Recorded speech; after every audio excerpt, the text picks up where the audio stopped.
America, it's Hugh Hewitt. That music means Admiral James Stavridis is in the House, retired United States Navy, former Allied Supreme Commander of NATO, former head of Southern Command, friend of the program, and all about town fellow. Good morning, Admiral. Good to have you back.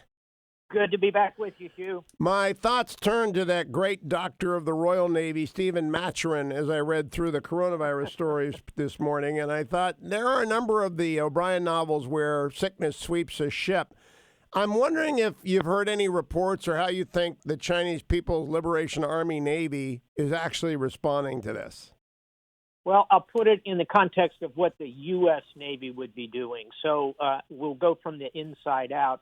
First would be screening aggressively everybody in a crew. As we know, watching these cruise ships, Hugh, the percentage of people in those tightly packed spaces obviously is going to be much higher. So we'd be screening crews very aggressively. At the entrance to the bases, we would probably not be allowing people onto the base until they had gone through a medical screening. And then thirdly, most importantly, we would be making available our assets, our medical establishment, our logistics, our ability to support the general population. And in that regard, we would put Navy under Department of Defense, which would be sending forces over to the Department of Homeland Security for border work, and to most currently and importantly to the Department of Health and Human Services. Now, since you seem to know everyone, Admiral, I'm guessing you know Anthony Fauci. Somewhere along the line, you probably met the head of our Of course. Yeah, of course you did. National Institute of Allergy and Infectious Diseases. He told Axios this morning we are at the brink of a global pandemic. What concerns him the most is asymptomatic transmission, meaning that people are out there infecting, that you can't screen for asymptomatic people, but they're giving people the disease. What do you think the military ought to be? I asked the acting Secretary of the Navy about this, and he's got all the standard protocols in place, but if asymptomatic transmission is a reality, if you don't shut down completely the base, you're opening the base. That's exactly right. And Dr. Fauci, who I know reasonably well from my work as Supreme Allied Commander, is brilliant, dedicated. If he's worried, I'm deeply worried. So I think he's put his finger on the fact that we're still at the primary research stage in much of our understanding, not only of the transmissive effect, which he's absolutely correct, that is the most pernicious aspect of this, but secondarily about treatment, and then longer term about creating vaccines. You might have seen last week, Hugh, there were a flurry of kind of good news stories about a variety of companies that think they have already generated a vaccine. That's gone quiet. I am skeptical that can be done in such a short period of time. So not only is there a front-end problem that the good doctor is describing for us, but more importantly, in the longer-term ultimate treatment of this, which is going to be vaccine-driven, we have not seen the kind of rapid progress, at least publicly, that I'm hoping to see. Now, so buckle up. We spoke last week about the book, The Great Influenza by John Barry, and boy, are there echoes of 1918. You just referred to one, the good news, bad news story cycle, because the newspapers of 100 years ago are like the social platforms of today. They desperately want to give a worried world good news.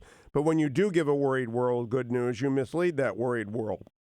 And now China has expelled 3 Wall Street Journal reporters simply for writing that China is really the sick man of Asia. How do you look for truth in the news sources you're assessing, Admiral Stavridis? First and foremost, I look at a magazine called The Economist, Hugh. I can't recall if we've had this conversation, but when I was Supreme Allied Commander, every week I would read my daily intelligence briefing, same briefing the president was receiving, got it every single day. At the end of the week, I would read The Economist, 200-year-old magazine, no bylines, no ego involved, based in Great Britain, strong, pure journalistic tradition. And at the end of the week, I'd sort of mentally compare that intelligence I was seeing in the president's briefing and what I got in The Economist. And it was about an 85 to 90% overlap. So I'm a big fan of The Economist. Number two, I think that looking for medical sources here makes some sense. One I would recommend is the British online and paper publication, The Lancet, and also LANCET, and also, of course, the New England Journal of Medicine here in the United States. So these kind of scholarly magazines typically come out every month, but they are constantly publishing online. And then third and finally, I'd look to the universities. Look at what Harvard Medical School is putting online. Look at what Emory Medical School is putting online. Look at the Public Health Institute at the University of Chicago, et cetera, et cetera.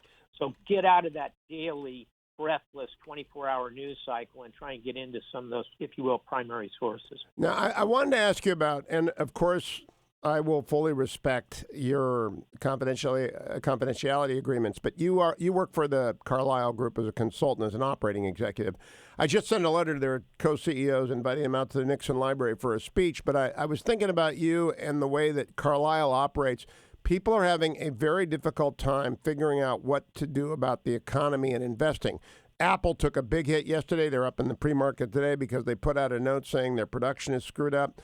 People do not have a grip on what this has done to China because it's got hundreds of millions of people staying home from work and shuttering.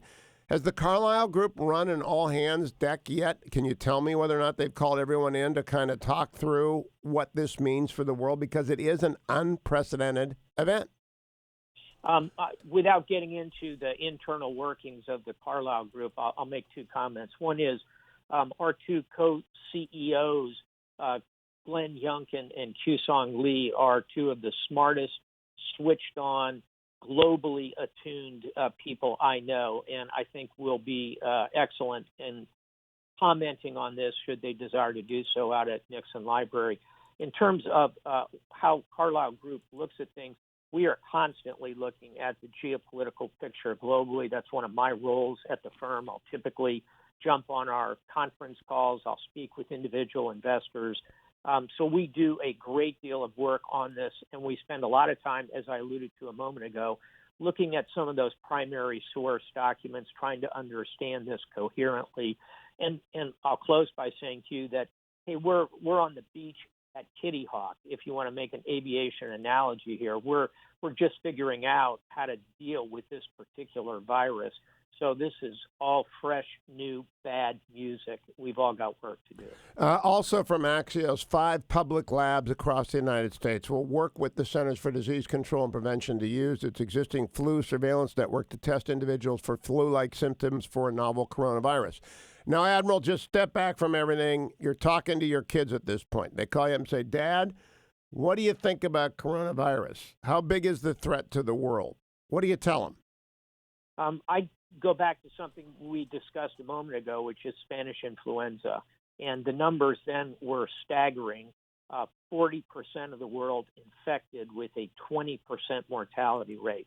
So here's what I'd say to the kids. I think we're going to see large numbers of people infected. Might not hit 40% globally, but it's possible to think in terms of 10 to 20% infected. The good news, if you will, is only, I put that in quotations, 2%, 2.3% mortality rate at this point. Partly that reflects lower morbidity in this particular virus, but it also reflects the much higher technological capabilities that we have. I would close talking to my kids by saying now is not a good time to get on a plane and go to Asia. And, of course, that's exactly the advice not only Jim Stavridis is giving to his 2 beautiful daughters, but also the advice that companies are giving. And this is why the Chinese economy is going to continue to slow, and that's going to have global impact. Now, I believe in your bag of resume tricks, you were the commander of a carrier strike group at one point, were you not?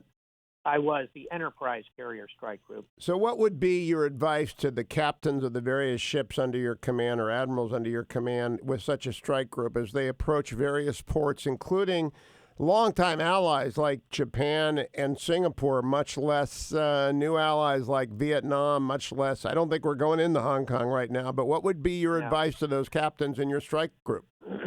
Number one, fully understand the local regulations. Each of the places you mentioned is going to have different set of protocols, different set of requirements. Each of those places is going to want to screen your entire crew when they pull into the port, et cetera, et cetera. So know the local regulations and follow and obey them.